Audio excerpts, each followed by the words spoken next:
Punnathara government U P സ്കൂളിൽ പുതുതായി നിർമ്മിച്ച സ്കൂൾ മന്ദിരത്തിന്റെ ഉദ്ഘാടനം മാർച്ച് 2 തിങ്കളാഴ്ച രാവിലെ 9 മണിക്ക് മന്ത്രി വി എൻ വാസവൻ നിർവഹിക്കുമെന്ന് ഭാരവാഹികൾ വാർത്താസമ്മേളനത്തിൽ അറിയിച്ചു.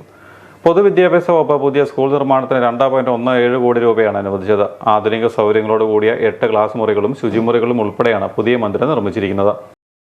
മുനിസിപ്പാലിറ്റിയിലെ പുന്നത്തറ ഗവൺമെന്റ് യു പി സ്കൂളിന് പുതിയ മന്ദിരം സ്വന്തമായിരിക്കുകയാണ്.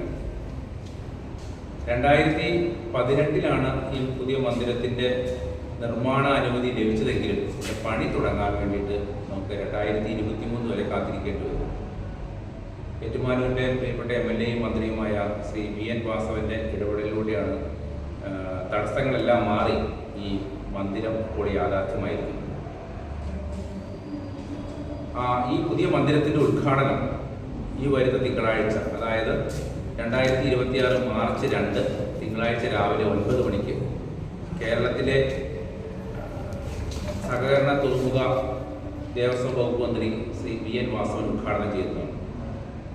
ഈ ഉദ്ഘാടന സമ്മേളനത്തിൽ ഏറ്റുമാനൂർ നഗരസഭയുടെ പ്രിയപ്പെട്ട ചെയർപേഴ്സൺ ശ്രീ ടോമി കുരുവിള പുളിമാൻതുണ്ടം അധ്യക്ഷത വഹിക്കുന്നത്, കോട്ടയത്തിൻ്റെ ബഹുമാന്യനായ MP ശ്രീ ഫ്രാൻസിസ് ജോർജ് മുഖ്യ പ്രഭാഷണം നടത്തുന്നതുമാണ്. സ്കൂളിൽ പ്രഭാത ഭക്ഷണം, സൗജന്യ കരാട്ടെ പരിശീലനം എന്നിവ ഉൾപ്പെടെ നിരവധി സൗകര്യങ്ങൾ ലഭ്യമാണ്.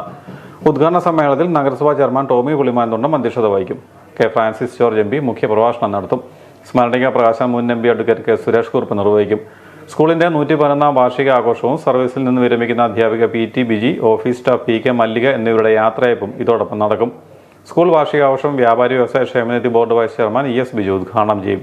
വാർത്താ സമ്മേളനത്തിൽ സ്കൂൾ ഹെഡ്മാസ്റ്ററും ജനറൽ കൺവീനറുമായ ബിജോ ജോസഫ്, ജോയിന്റ് കൺവീനറും സ്കൂൾ PTA പ്രസിഡന്റുമായ Josmi Joseph, school supporting group അംഗം MK സ്വാഗതൻ എന്നിവർ പങ്കെടുത്തു.